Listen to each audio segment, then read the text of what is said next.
Hola, esto es Lo Digo, el podcast de Shalom Bait que da espacio a la propia voz de mujeres que vivieron y sobrevivieron a la violencia de género. Son ellas quienes nos cuentan en primera persona sus experiencias, recorridos y saberes. Con el fin de preservar la identidad de las mujeres que dieron su testimonio, hemos alterado datos personales. Episodio 1. Violencia de género. ¿Qué es?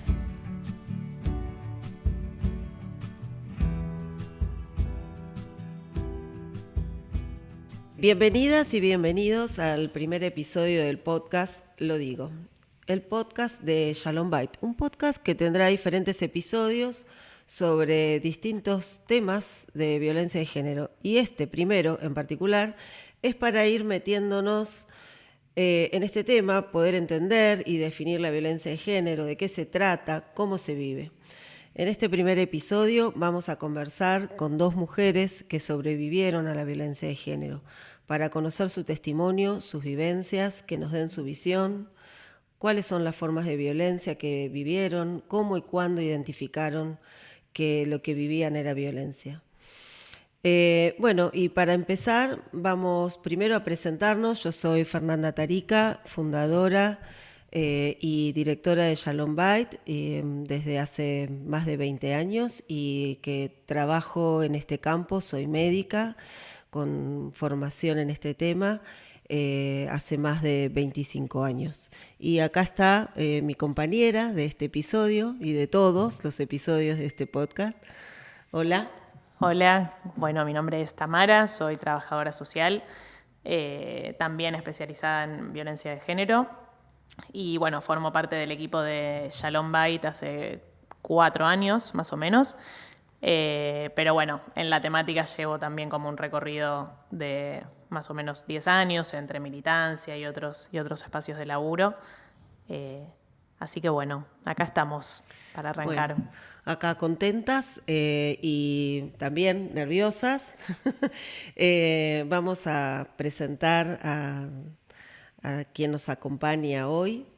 No sé si quieren, cómo se quieren presentar, nos pueden contar. Bienvenidas. Hola, mi nombre es Paola, soy sobreviviente de violencia de género, tengo 2 hijos y una hija, 46 años y estoy contenta de compartir este momento con ustedes también. Bueno, mi nombre es Victoria y también soy sobreviviente de violencia de género y estoy muy ilusionada con este nuevo comienzo de Shalom. Así que gracias por la invitación, esperemos que aporte algo a toda esta difusión. Bueno, eso no tenemos dudas, va a aportar un montón porque es la voz de ustedes que van a hablar sobre las cosas que vivieron y seguro esto va a ayudar a muchas personas.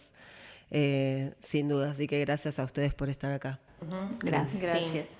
Sí, de hecho les agradecemos por venir a dar su testimonio, su palabra para nosotras en este episodio y porque, como decía Fer, esto va a llegar a muchas personas que van a escucharlas y creemos que les va a ser muy útil también para ellas, ¿no? Así que bueno, empezamos con las preguntas.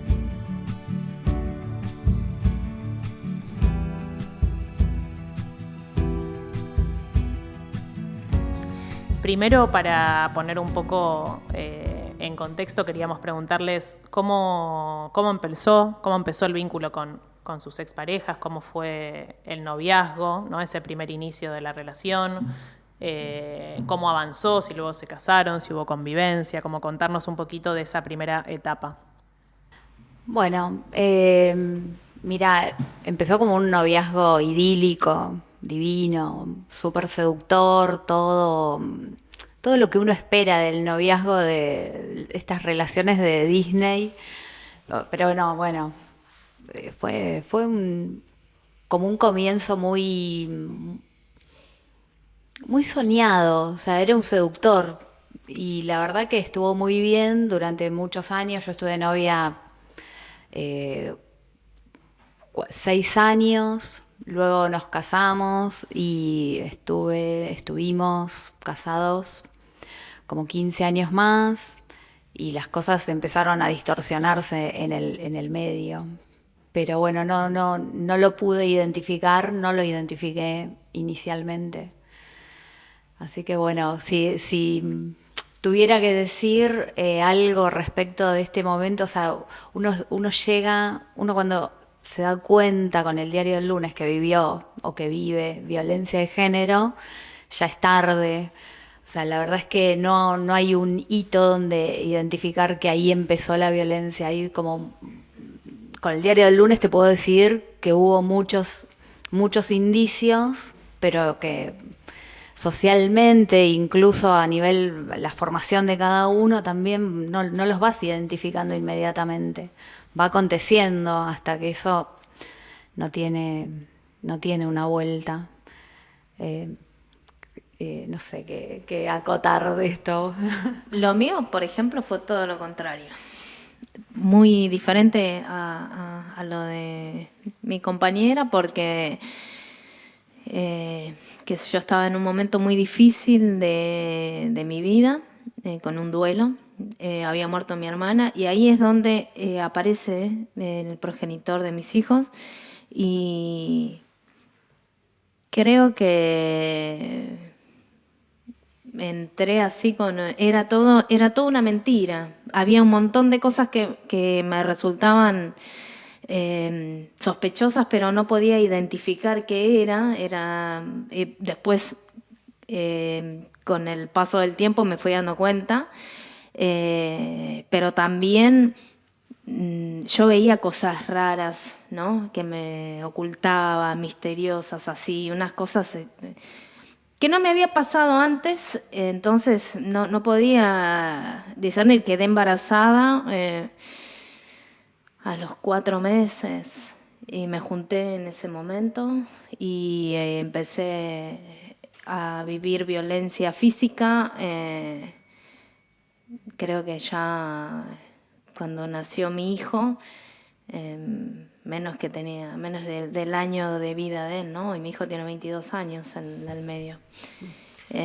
Pero como para aclarar un poco esto que estás contando, Paola, ¿no? Te escucho que vas diciendo que había cosas raras, ¿no? Sí. Y me pregunto si cuando lo conociste, él fue abiertamente, pongamos la palabra agresivo con vos, violento, ¿no? Como si él abiertamente se mostró violento. No era violento, todo lo contrario. Okay. Era como que me brindaba todo para mí, pero a su vez yo no sabía dónde vivía. Por ejemplo, entonces cuando preguntaba me contestaba con evasivas, esas cosas, y bueno, resultó, yo me entero de su verdad, y que él no era soltero. Pero fue como una telaraña de mentiras donde su madre estaba involucrada y lo cubría, ¿no? Entonces dudaba de mí misma, de esta percepción que tenía. Entonces decía, capaz me equivoco, y no es... Claro, todavía como para sumarle más a la violencia, te hacía sentir una tonta por no haber descubierto todo ese entramado que traía emparejada también a su propia familia de base. Total, porque sí. De todas formas yo tomo, digamos, como algo común, ¿no? Porque tal vez, no sé si lo vieron, pero ambas dijeron, Vicky dijo que al principio era un noviazgo tipo Disney, todo idílico. Bueno, puede ser desde ahí a, digamos, otra forma, que no necesariamente tiene que ser idílico, pero en principio un noviazgo, como decís, en donde él no se mostró violento desde el inicio o con actitudes agresivas. ¿Eso estuvo? No, él se mostró agresivo después. Sí, al año, por ahí. Digamos que claro, ¿no? Un poco hablamos de esto también para ir haciendo como esa imagen, más bien ese video, esa foto, ¿no? De cómo ha sido el proceso, ¿no? Desde el inicio, ¿no? El encuentro con ¿quién? Un hombre. Un hombre como tantos otros que se muestran, ¿no? Porque, mira, hay algo que a mí me costó y me dolió mucho en el camino, en transitar todo lo que vino después, Y era esta cosa que te dice todo el mundo de cómo no te diste cuenta, cómo no te diste cuenta, y uno termina sintiéndose un poco una tonta porque no se dio cuenta, pero cuando te das cuenta ya no es rescatable, no es como... No estás exenta del dolor, quedaste entrampada en algún dolor, el nivel que sea, pero de algún dolor. Sí, y esto que decís, Victoria, lo engancho con frente a la pregunta, ¿no? De cómo una se va dando cuenta. Vos antes decías que a lo mejor no hay un hito, ¿no? Sino como indicios, ¿no? En los que tienen que ver con el malestar, seguramente, en el que una se siente permanente. Y trabajábamos en una radio, los dos estudiamos comunicación, y me acuerdo que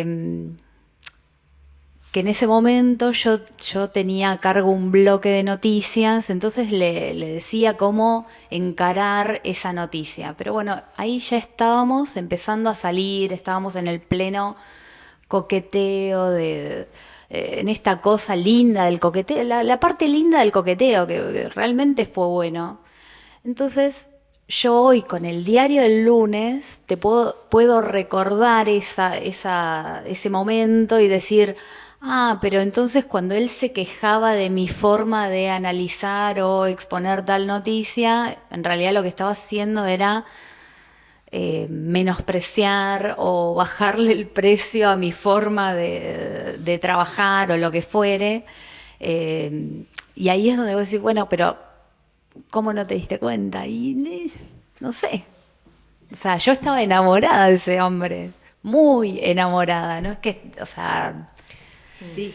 No podía. También lo que estás mencionando, o no sé si es que no vos podía. decís con el diario del lunes, estás mencionando un evento, ¿no? Que parece en otro pequeño, contexto, ¿no? Se lee de pronto diferente, ¿no? Por eso, como poder hablar sobre esos indicios, señales, comportamientos y actitudes que nos gustaría escucharlas, también para conectar, ¿no? Que no es que la violencia empieza con una piña, claro, de pronto, ¿no? En esto era... ¿Cómo fue?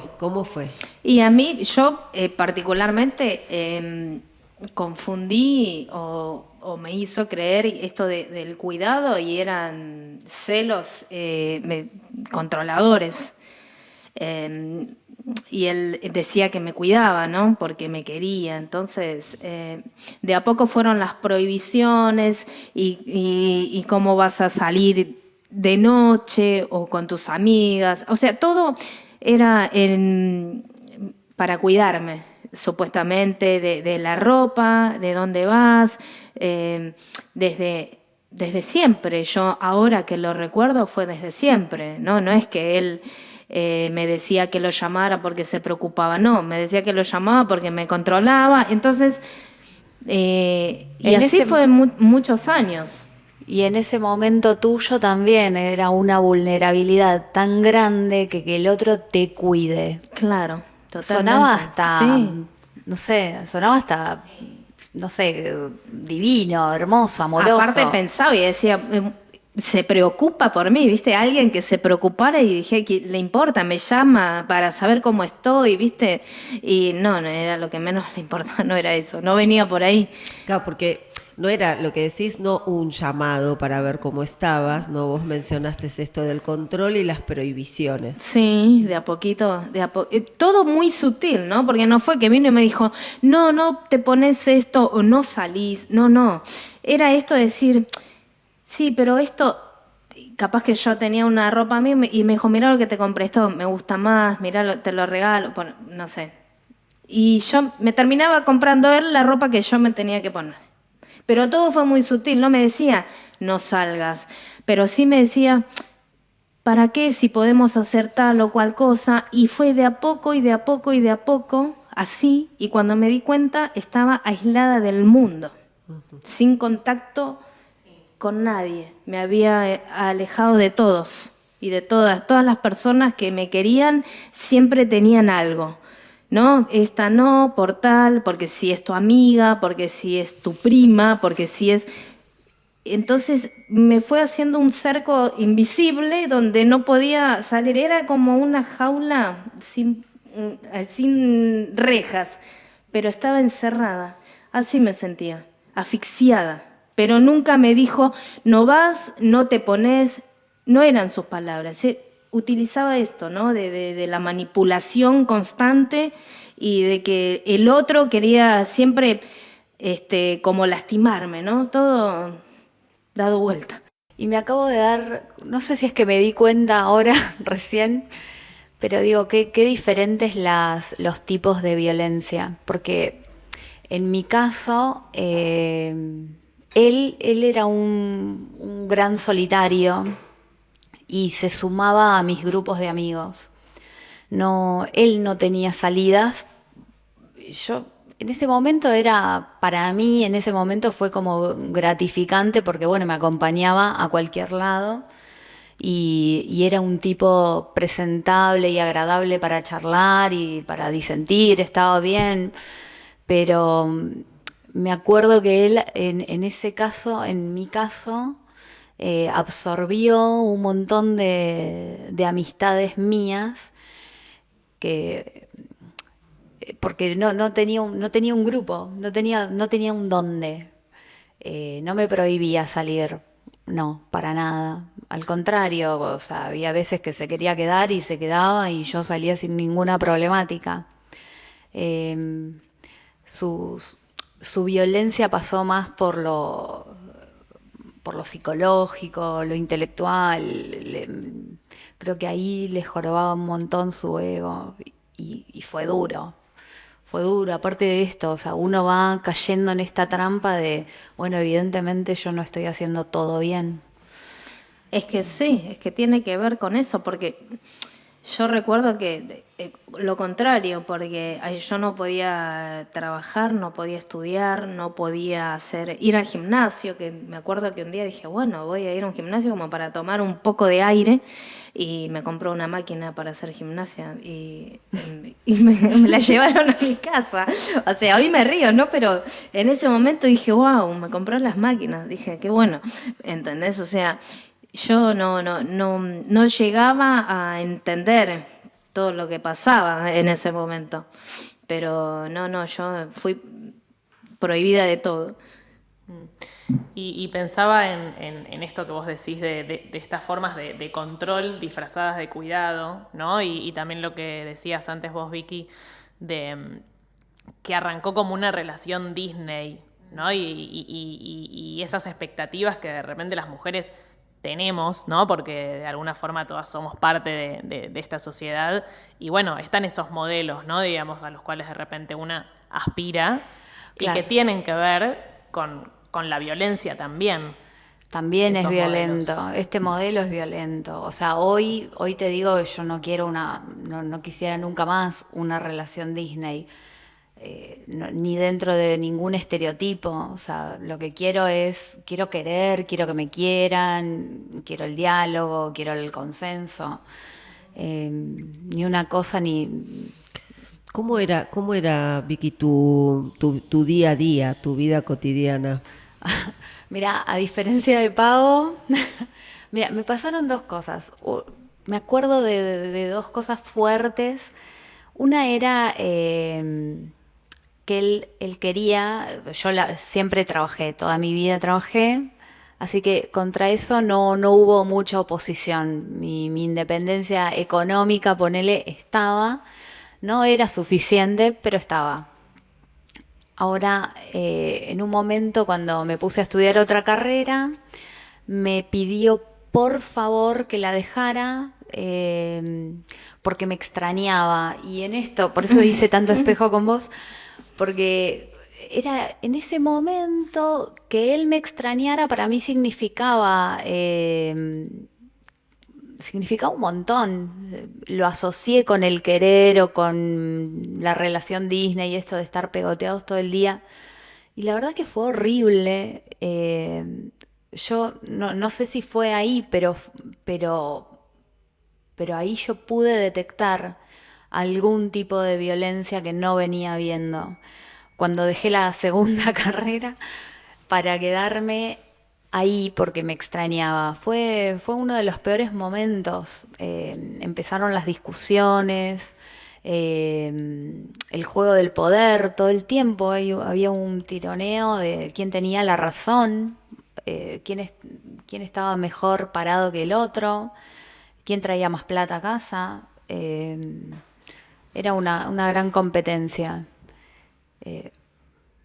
Así que son estos dos momentos que me marcaron bastante. Ahora como para iniciar, digo. me acuerdo de que lo nombraste. En el inicio no quería que trabajara, ¿no? Después yo empecé a trabajar y ya después tenía 2 trabajos. Claro. Pero un sueldo mío iba a parar a su cuenta. De no trabajar empezó él a manejarme. Hermoso. Claro. Entonces eso me acordaba ahora.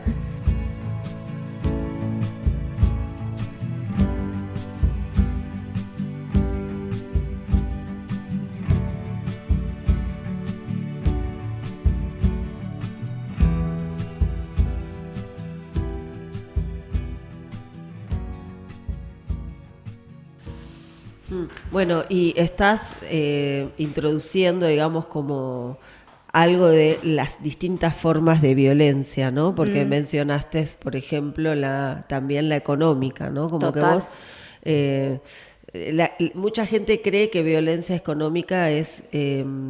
Que no le pasan plata. Que no le pasan plata o que de pronto, bueno, si no te dejan trabajar, que no dispones de dinero y demás, ¿no? Y vos estás contando que no tenías 1, sino 2 trabajos, Sí. pero él logró que un sueldo fuera a su cuenta, ¿no? En realidad, él controlaba todo con trabajo o sin trabajo yo, ¿no? Trabajando o sin trabajar, porque cuando no trabajaba, él mantenía el control. Yo no sabía lo que costaba un azúcar, porque era todo, íbamos a comprar con él, todo, él llevaba todos los gastos, él me decía a mí, me compraba la ropa, yo no disponía, y fue tanto la lucha mía para salir y que salí a trabajar en contra de su voluntad, y que no solo con uno, con el tiempo otro, y que de alguna manera buscó la manera de manipularme para que yo entregara por mi propia voluntad un sueldo. Entonces, y se deposita en una cuenta de él, de la cual nunca había un peso, ¿no? Por supuesto, pero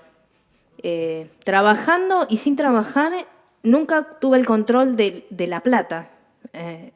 Él siempre buscó la manera de tener el control de todo.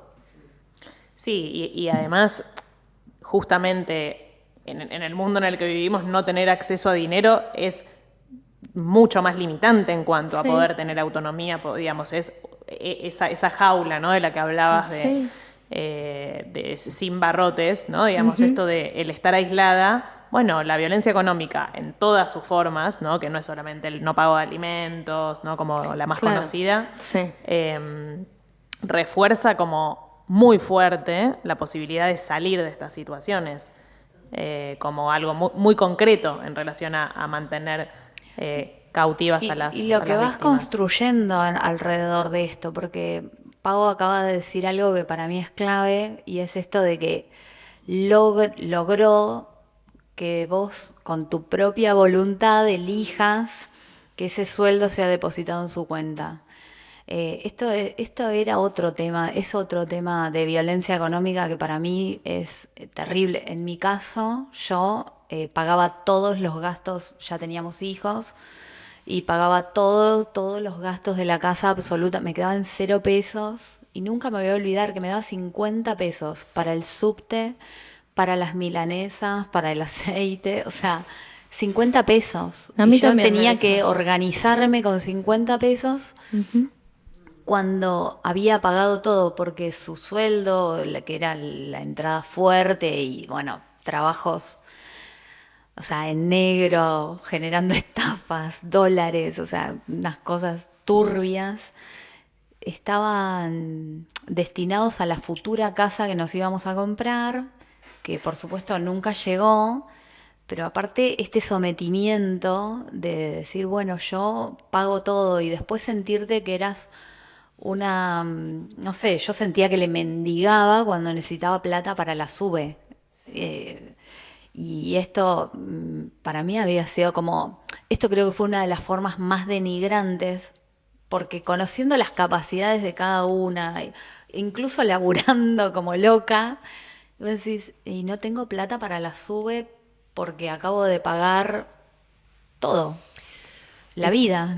Esto que decís y también lo que decía Paola me hace como hacer una síntesis de qué se trataba, que quien tomaba las decisiones eran ellos, ¿no? Porque si no las tomaban ellos, si no terminabas dando ese brazo a torcer, en mi caso había una discusión interminable de palabras enroscadas que no tenían un sentido de lógica, pero que vos llegabas a decir, ¿sabes qué?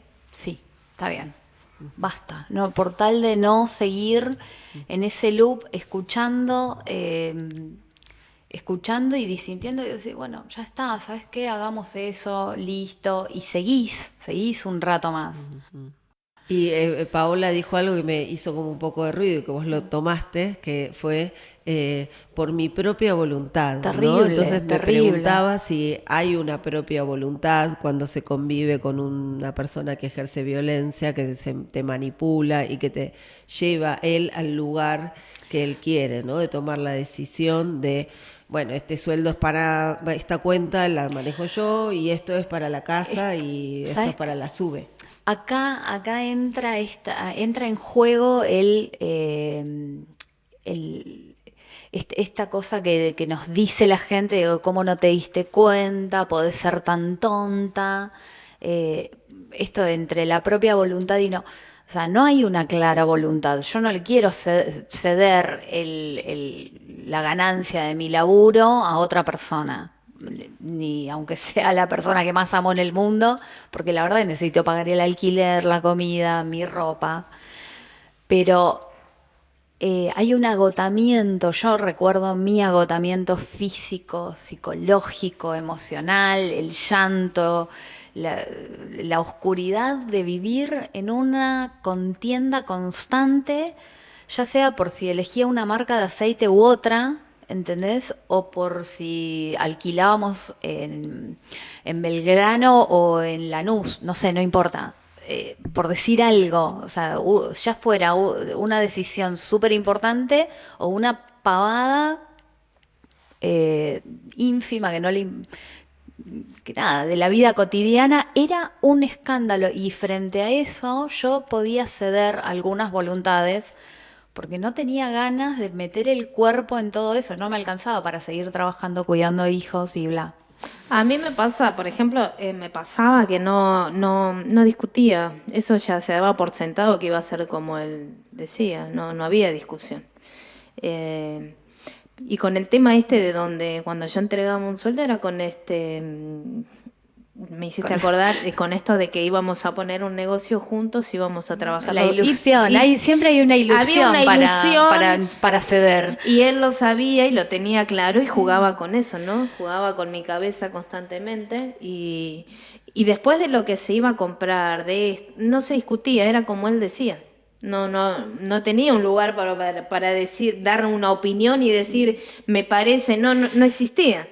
Bueno, nada, qué interesante también escuchar como estas dos experiencias, ¿no? Porque también se arma como una idea de, la sociedad tiene una idea de cómo es una víctima, ¿no? Como la mayoría se la imagina como alguien que nunca puede decir una palabra, como que no puede contestar y demás. Y acá Victoria está contando de que ella intentaba un montón, digamos, como pelear su derecho, su forma de pensar, pero igual no alcanzaba esa pelea porque él ganaba. Y en ese sentido retomo, ¿no? Es igual. La visión de si es ceder, ¿no? Si yo por mi propia voluntad dejé que pasara o yo cedí, en realidad ellos avanzaban tanto, ¿no? De pronto que ustedes no es que permitían, ¿no? Porque es otra palabrita que se usa habitualmente, porque lo permitiste, sino que no daban opción a que fuera de otra forma. Y en relación a esto de las formas de violencia, ¿no?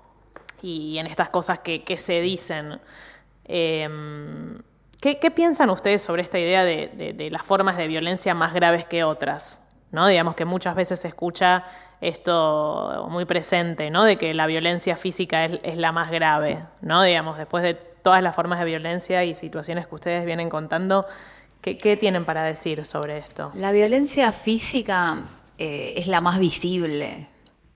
Es la visible. No. Claramente, o sea, si dejan a una persona al borde de la muerte o la matan, sí, se convierte en lo más grave y lamentablemente conocemos demasiado de esto.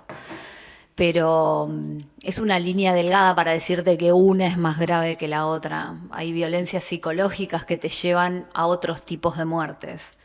Y en todo caso siempre estamos en riesgo, y el riesgo es muerte, es riesgo de muerte, no es otro tipo de riesgo. Y acá es donde duele tanto, porque nosotras que con Pau hemos participado de los grupos acá en Shalom, y tenemos compañeras que hoy son amigas y que hemos vivido de todo entre todas. Y realmente me conmueve un montón, porque no puedo, no sé si vos podés poner como una diferencia de gravedad acá, porque en cada mundo lo que estamos viviendo es extremo. ¿Entendés? Capaz yo no terminé hospitalizada nunca, pero la violencia psicológica, vicaria, económica, Sí, fue terrible. verbal, simbólica. Pero también ligué un sopapo, una piña, un moretón. Que vos decís, ¿y cómo? ¿Qué es peor? Te juro que no sé, si tuviera que decirte, no sé qué es lo que me dolió más de todo lo vivido. Yo recuerdo, atravesaba mucha violencia física hasta estar hospitalizada. Pasé muchísimos golpes de no reconocerme en un espejo, ¿no? De lo desfigurada que estaba, y yo lo que recuerdo, más allá del dolor físico, es la vergüenza, ¿no? La vergüenza ante mis hijos. Eso.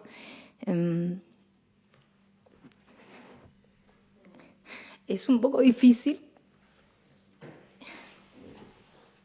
pero lo que más me costó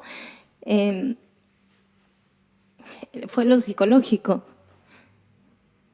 porque realmente creía que no valía, que no servía. Entonces, eso me costó. De los golpes te recuperás, las heridas se curan. Yo aprendí a sacarme los puntos. Yo sabía cuánto tiempo me llevaba una desfiguración de rostro, sabía cuánto tiempo se me iba el moretón del proceso ese de morado a verde. Sabía que en un mes mi cara, mi cuerpo iba a estar bien, pero lo psicológico me llevó mucho, me robó mucho. Yo en lo psicológico perdí hasta mi identidad. Me perdí, dejé de ser yo, no sabía quién era. ¿Viste cuando decís, no sé cómo llegué a este lugar? Me sentía en algo muy gráfico, era como un pozo muy oscuro, muy profundo. Eso me llevó lo psicológico. Los golpes no, porque estaba curtida, ¿no? De mi vida en sí. No, de eso me recuperé rápido, de lo físico. Para mí, hablo desde mi propia experiencia, pero lo psicológico me hizo sentir terrible. Y fueron años de tratar de seguir y darme cuenta de que sí era capaz, de que sí podía, de que tenía valor, de que era una persona, ¿entendés? De que estaba viva. Entonces, a mí me costó mucho. Lo físico me acostumbré y sabía cómo salir de ahí. Pero, ya te digo, lo otro llevó muchos años. Sí. Qué fuerte todo lo que contás, y de nuevo el agradecimiento que te decíamos antes de compartir todo esto. Y bueno, digamos, nosotras En este sentido también es algo que siempre planteamos, ¿no? Que no existe tal jerarquía, ¿no? Digamos, de una violencia más grave que otra, porque todas causan daño. Es cierto esto que decía Victoria, ¿no? Bueno, del riesgo de vida, de la violencia física que puede pensarse, pero estamos hablando de otra cosa acá, me parece, ¿no? Y de que cuando la violencia se vuelve crónica, ¿no? Digamos que esto del día a día y de que forma parte de absolutamente todo y abarca todos los aspectos de la vida, bueno, es esto, son los efectos sobre las emociones, sobre los efectos psicológicos, ¿no? Digamos, y cómo nos toma por completo, y eso va mucho más allá de un golpe, ¿no? Es que pienso, escuchándonos, pienso esto que con el diario del lunes vuelvo a esto, porque esto no, en el proceso no lo ves, no te das cuenta, o por lo menos yo no me di cuenta de nada.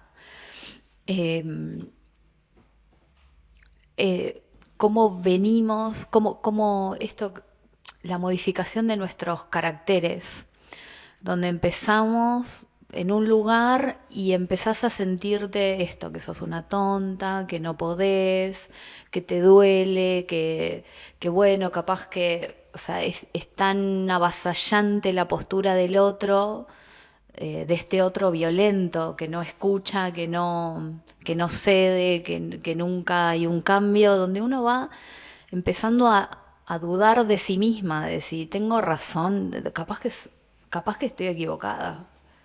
O sea, yo me acuerdo que este tema de estar equivocada lo sostuve muchísimo después de haberme separado, de haberme ido, abandonado lo que era nuestra casa porque iba a morir. O sea, no había otra instancia en el medio. Por eso...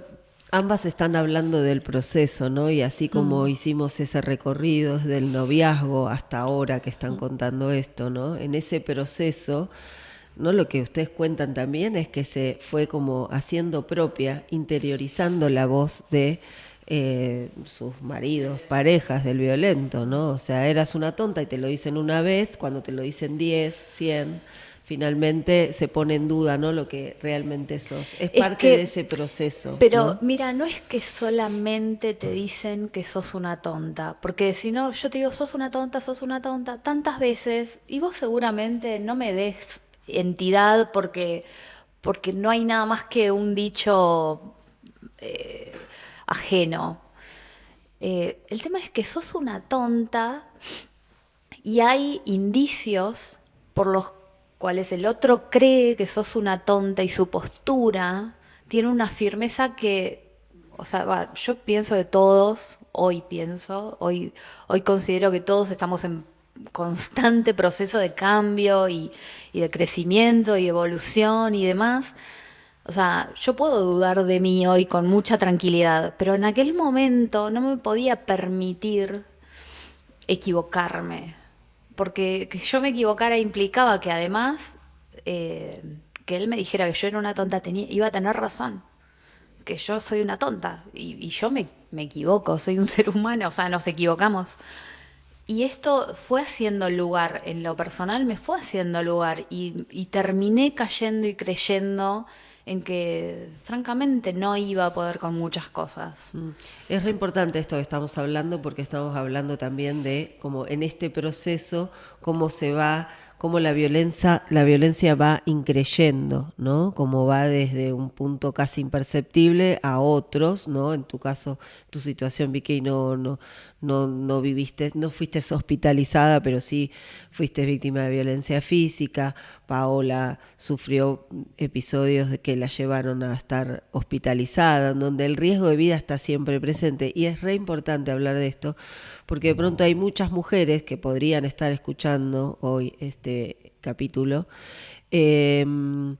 en donde están a lo mejor atravesando una situación inicial de violencia psicológica. Mucha gente cree que si sos víctima de violencia psicológica, de pronto, bueno, es un problema que se puede resolver entre ambos, o eventualmente también se cree que no se puede hacer una denuncia por violencia psicológica, ¿no? Muchas personas creen que si no hay violencia física, no preguntan, ¿pero hubo violencia física? ¿Por qué esa pregunta, no? Un poco durísimo. La respuesta de ustedes derriba ese mito, ¿no? De que lo grave es la violencia física, ¿no? O sea. Sí, y además de todo esto que dicen, hay otras experiencias de mujeres que de episodios de violencia psicológica o sutil han pasado a violencias extremas y a lo mejor a terminar en un femicidio, ¿no? Porque eso, digamos, el tema del riesgo siempre está presente. Es que es esto de la violencia psicológica, bueno, estás loca, no es para tanto, hagan terapia de pareja o no sé, la cantidad de cosas que escuchamos en el medio. Mi primer denuncia, esto no sé si lo puedo contar, pero... Bueno, esto que estás contando también confirma otras de las cosas que nosotras sostenemos, ¿no? Que cuando hay una situación de violencia de género y hay hijos e hijas, los hijos y las hijas también son víctimas de la violencia. Hay muchos temas que ustedes están trayendo ahora que vamos a seguir profundizando en otros capítulos porque son súper importantes, ¿no? Y bueno, uno es ¿no? Como la violencia que se ejerce también y cómo impacta la violencia de género en los hijos con el estilo de paternidad de algún modo violento, ¿no? Violento.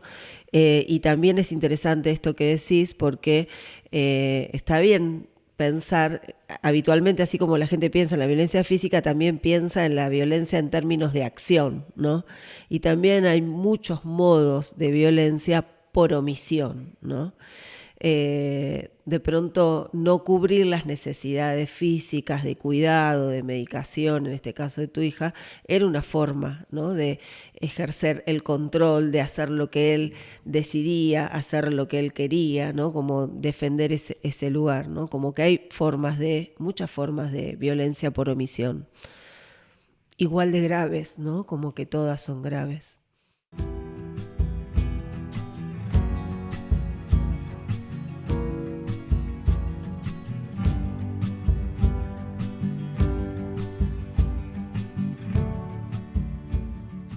Queríamos preguntarles también si, bueno, en estos contextos que describen, ¿no? Mientras vivían todas estas formas de violencia, si tuvieron oportunidad de hablarlo con alguien de su entorno, ¿no? O alguien que observaba estas situaciones de alguna manera de lo que estaba ocurriendo, se acercó a ustedes, les preguntó algo, les ofreció ayuda. ¿Algo de esto pasó en esas épocas?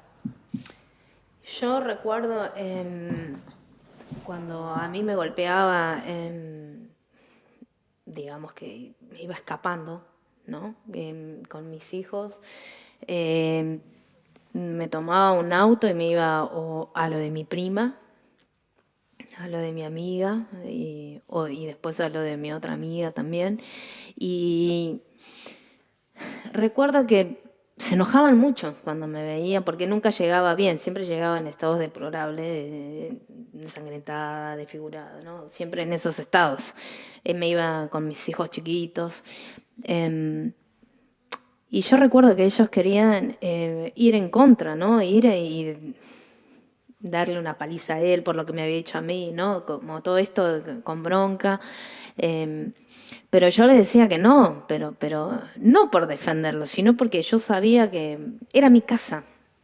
No era ni siquiera la casa mía, de mi papá, vivíamos. Entonces, pero yo me iba. Porque sabía que después volvía yo y iba a ser peor para mí. Entonces, no quería que se metieran. Y un día decidí no ir más a ningún lado. Y ahí fue donde creo que ahí me resigné. En ese lapso fue que dije, no voy a ir más porque me daba cuenta que sufría, ¿no? Tanto mis amigas, mi prima, ¿no? La gente que me quería y no podía hacer más nada, ¿no? Como que no podían ayudarme. Porque yo no podía tomar ningún tipo de decisión de nada. Entonces ahí es cuando yo decido quedarme me acuerdo que dije no voy a ir más a ningún lado y que pase lo que tenga que pasar, me resigné. Porque estaba en un momento donde realmente me sentía que me quería morir. Entonces decía, bueno, ya está. Todos los días me acostaba y decía que no me quería despertar al otro día. Era esa mi mentalidad.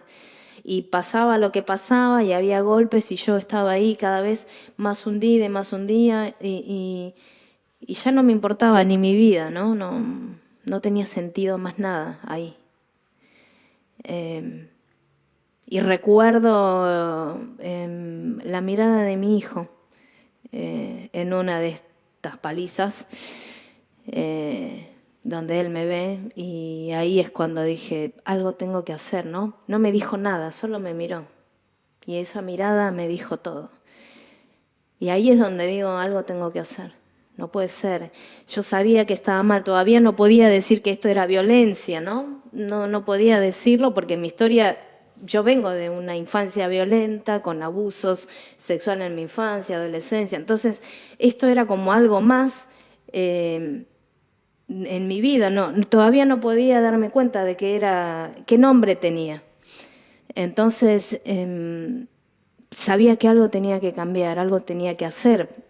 Y ahí es donde me decido a empezar terapia, en contra de su voluntad y de todo, ¿no? No en Shalom, sino con otra chica que llamaba y bueno, con ella pude separarme. Recuerdo que en la primera sesión me dijo, ¿por qué estás acá? Y yo le dije, porque me quiero separar y no puedo. Pero no le dije porque me golpea o porque... No, yo tenía esa sensación que quería, sabía que tenía que separarme, pero no podía. Y ahí empecé esto, de que sabía que algo estaba mal, que esto no podía seguir pasando, porque sentía que me iba a matar en algún... No faltaba mucho para que me matara, ¿no? Porque venía de algo consecutivo. Cada vez con... ¿Y tuviste ese apoyo de tu entorno cuando empezaste este recorrido de querer separarte? No, cuando empecé esto no. Uh-huh. No. ¿Y vos, Victoria, recordás algo de si alguien te preguntó, te dio una mano o vos podías hablar con alguien?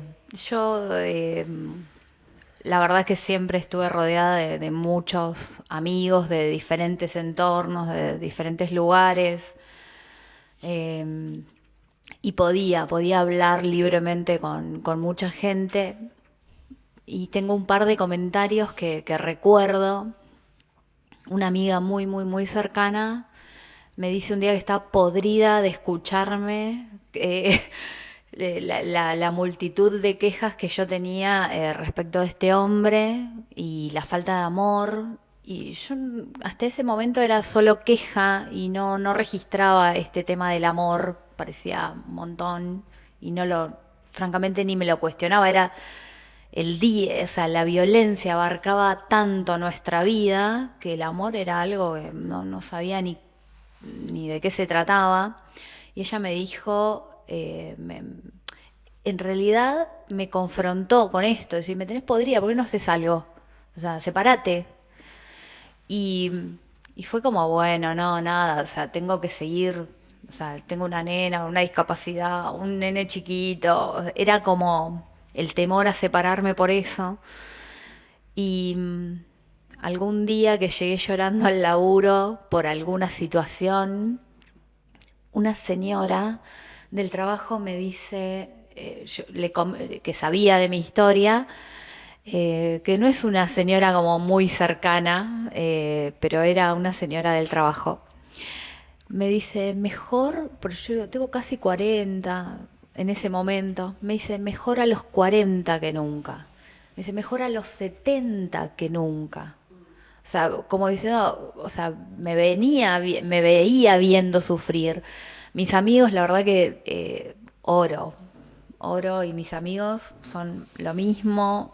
A mí me recontra bancaron. Qué importante eso. Todas No las todas redes. tienen esa suerte, ¿no? Yo sí, yo corrí con una red hermosa. Yo quiero aclarar, cuando yo empiezo mi terapia, la empecé sola. Cuando yo logro, se pasaron 2 años hasta que me pude separar después de empezar terapia, ¿no? En contra de su voluntad y bancándome las cosas que me decía y me hacía, ¿no? Cuando me logro separar, recupero mi gente, mis amigas, mi otra amiga, o sea, empiezo con el contacto otra vez con mi gente y ahí es como que reafirmo esto, las relaciones, los vínculos, y ahí fue muy importante también, mi sobrina me acompañó mucho. Bueno, este capítulo también, digamos, está dirigido a los amigos y a las amigas de mujeres que están en situación de violencia de género, porque muchas veces las personas que están cerca no entienden qué es lo que está transitando y viviendo en el día a día, ¿no? Quien vive situaciones de violencia. Entonces, conocer lo difícil que se hace vivir el día a día, ¿no? Y todas las estrategias que hoy contaron, ¿no? Como para sobrevivir, protegerse y seguir adelante, y la manipulación y demás, conocer todo eso a quien está cerca, o sea, para las personas que están cerca es importante, porque hay que estar ahí acompañando, ¿no? Esperando el momento. Esperando el momento, entendiendo, ¿no?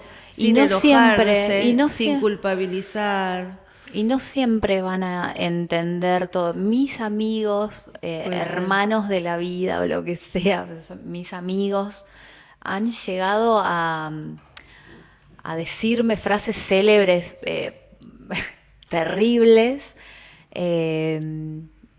Y me acuerdo, mira, que un matrimonio amigo me dijo lo mismo que me dijo mi psicóloga en aquel momento.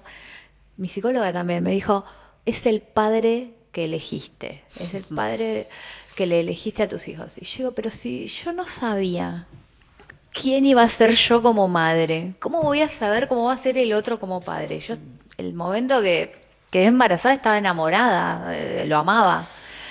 Pero cuando te dijo eso, ¿lo tenías claro? Cuando me lo dijeron tanto la psicóloga como estos amigos, lo tenía muy claro. Bien. Ya estaba separada. Claro. Ya estaba separada.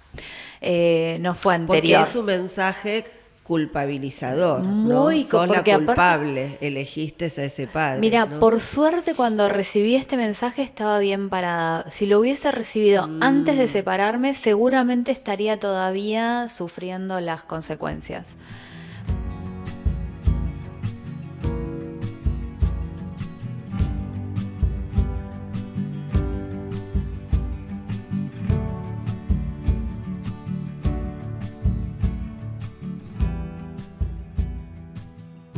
Una última pregunta compleja y también como desafío de hacerlo sintético, ¿no? A ver qué es lo que pueden decir hoy, ¿no? Habiendo salido de la violencia, más allá de que siga ocurriendo, como decías vos, Vicky, que tiene que ver con el cambio de una frente a lo que ocurre.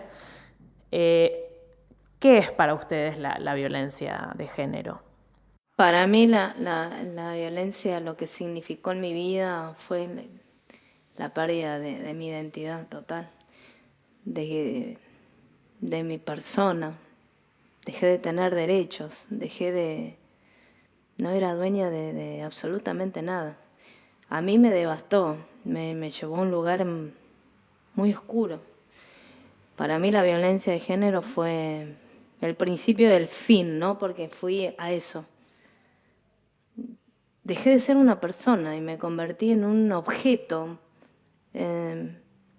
Nada, que me ponían en un lugar acorde a lo que al otro le convenía, que no tomaba decisiones, no tenía permitido un montón de cosas. Llegué a un punto que dejé de hablar. Pensaba que ya no existía, era como una cosa. Perdí absolutamente todo con la violencia de género. Y agregaría lo que decías vos, Pau, como te escuchaba y pensaba como que deshumaniza la violencia de género. Sí, totalmente. Sí. Sí, yo adhiero a esto, a perder la voz. Los mitos sobre violencia de género son creencias, estereotipos y prejuicios arraigados en la sociedad que se presentan como verdades y pasan a formar parte del sentido común popular. Estos conceptos justifican la violencia contra las mujeres, minimizan sus efectos y responsabilizan a las víctimas. Así, se convierten en barreras para la concientización sobre la violencia de género, para que las víctimas sean escuchadas y puedan pedir ayuda. Queremos romper estos mitos y transformar las barreras en puentes.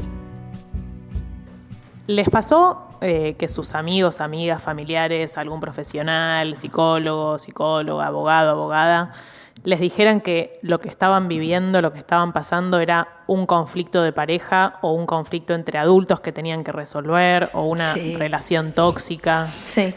¿Les suena algo de esto? Sí. ¿Querés contar vos? A mí me pasó que me hacían culpable también, como esto que contaba Vicky, de que como soy reincidente, como me dijeron, ya te pasó una vez, otra vez, el problema no serás vos. O sea, como ya había estado con el padre de mi hija, que también era violento, y el progenitor de mis hijos también, entonces me dijo, bueno, fíjate que el problema quizás es tuyo, ¿no? Claro, andá y resolvelo, digamos. Claro, fíjate vos. Sí. Yo fui a consultar a una abogada. Ay, chicas, esto es lindo. Era amiga de mi psicóloga. Este detalle me había olvidado. Pero bueno, estaba en la misma onda. Sí, mismo canal. Y me acuerdo que me dijo, no, vos mandámelo, que yo en 2 minutos te resuelvo todo, arreglamos los papeles y se termina acá, no sé qué. La cosa es que, claro, sí, bueno, yo le pasé el dato a él, pero había todo, ella lo escuchó atentamente y luego vino a cuestionarme, ¿entendés? Si no era para ir a una terapia de pareja. Y para colmo de males, hice caso, fui a la terapia de pareja. Hice caso a la abogada, hice caso a este señor y fuimos. Y la terapeuta nos hace llenar una planilla y decir cuál era el objetivo. Y yo puse, no me voy a olvidar jamás lo que pusimos. Yo puse, me quiero separar en paz, y él puso, vengo a recomponer las cosas. Entonces veníamos con 2 objetos muy diferentes y hasta que un día, fueron 5 sesiones, y un día me doy cuenta que todas las sesiones yo salía llorando y me la pasaba llorando, diciendo cuánto lo quería y que quería que esto se terminara en paz, por los chicos, por nosotros, en nombre del amor y todo lo que en aquel momento yo creía que iba bien. Y hoy adhiero también a ese pensamiento, ¿no? Que hubiese estado buenísimo haber terminado en otros términos. Pero me acuerdo también que esas 5 sesiones fueron 5 sesiones de mucha humillación, donde él se reía cada vez que yo decía que lo quería. Y me acuerdo la 5ª sesión, que llegué como muy, muy decidida frente a la psicóloga y le dije, mira, esta es la última vez que yo vengo. Ah, ¿por qué? Me pregunta de una manera muy suspicaz. Y yo digo, porque yo hace 5 sesiones que vengo a contarte cuánto lo quiero y la necesidad que tengo de que esto se termine bien, y me di cuenta que este hombre se ríe de mis sentimientos, no hace un solo mea culpa, y después pienso en casa, o sea, quiero a alguien que no me trate bien, alguien que esté todo el día a los gritos, alguien que cada vez que haya que comprar la tapa de, no sé, una perilla de alguna puerta o lo que fuere, es un escándalo. Quiero a alguien que todo el tiempo me maltrate. Y la verdad, me di cuenta que yo vengo y te digo que lo quiero y me cuestiono qué es lo que quiero. Y me di cuenta que esto, no sé qué es lo que quiero, pero esto no lo quiero. Sí, y es algo, digamos, en esto de que trajimos como mito, ¿no? Como algo que se cree. Por Que, que se va a resolver ahí, como si uno no lo hubiese intentado en casa. Y vos decís, no, señores, yo ya pasé por todas las instancias de intento de resolución. No es que soy una tonta que no hizo nada. O sea, hicimos todo. Llegamos acá porque no hubo un acuerdo previo entre las partes anterior. No hubo, ni con el psicólogo, ni con el abogado, y esto es lo que duele de la sociedad. Que vos decís, no te creas que yo llegué a donde llegué porque no intenté otras cosas antes. No lo pensé, lo pensaste vos primero y yo no pensé. Sí, y que ese supuesto encuadre donde se va a resolver ese conflicto de pareja, comillas, es otro espacio donde las violencias se siguen reproduciendo. Porque todo el tiempo, ya te digo, en estas sesiones de pareja, yo iba a separarme y él iba a arreglarse. Entonces, y en estas sesiones donde el que tenía la intención de arreglar era él, se me reía en la cara de cuando yo decía que lo quería.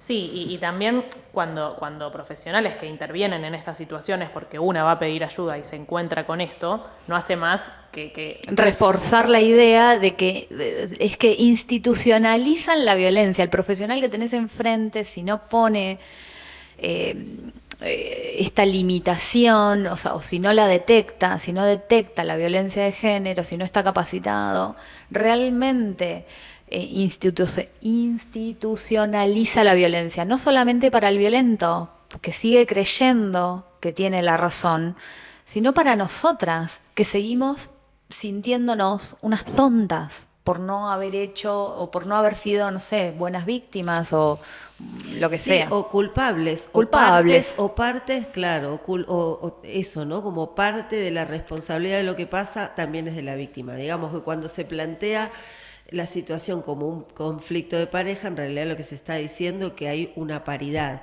como entre la pareja, ¿no? Entre uno y otro. Entonces se va a resolver ese conflicto de entre pares.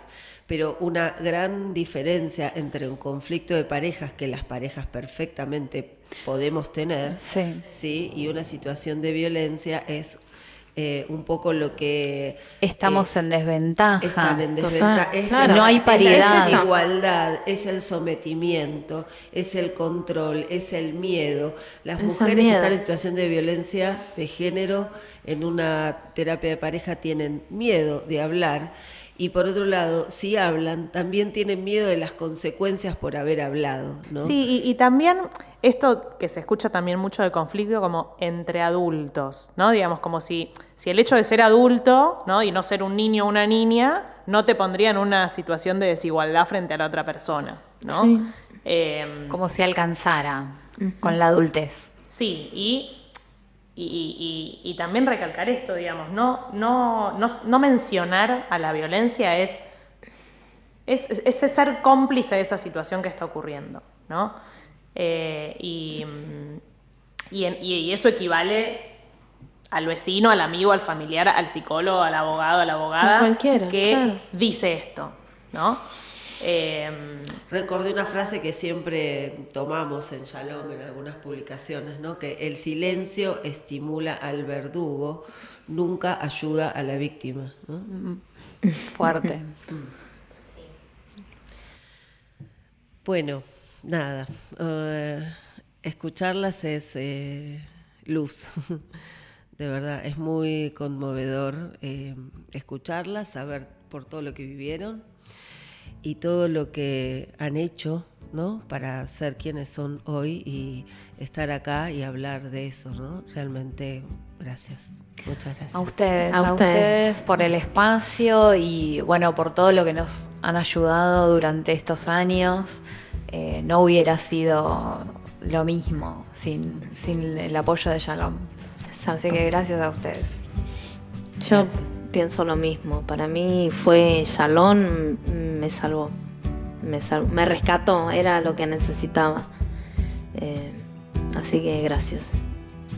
Bueno, gracias de nuevo y bueno, a los que nos estén escuchando del otro lado, hasta el próximo episodio.